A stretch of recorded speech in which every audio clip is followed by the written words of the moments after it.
Pessoal, cortei um círculo de 18 centímetros, vou dar uma dobrinha e vou alinhavar toda a volta. A gente vai fazer uma coelhinha linda, linda, hein? Ó, simples assim, alinhava tudo.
Para fazer a cabeça, eu cortei um círculo de 7,5 centímetros, fiz um fuxico e enchi com plumante.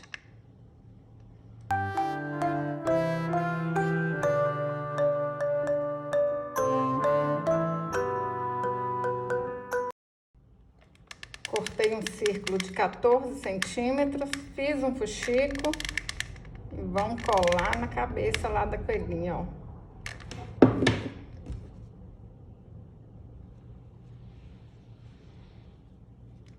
Aperta aí, olha, fica tudo bonitinho aqui atrás.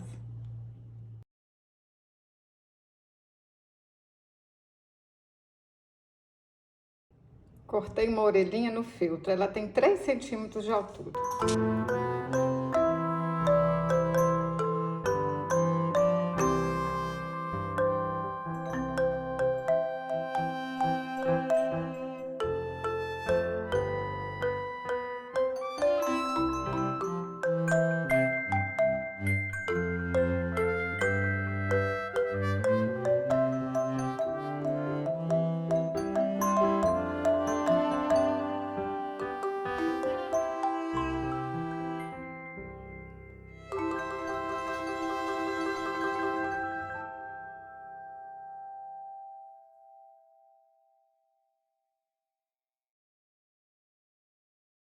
Pintei o rostinho com a caneta Micron 005.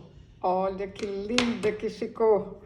Tô apaixonada. E vocês gostaram? Olha, toda linda. Gente, faço, presentei as crianças, elas vão amar. Até adulto vai gostar. Se você gostou desse vídeo, curte, compartilhe, deixe um comentário. Até o próximo vídeo. Saúde e paz.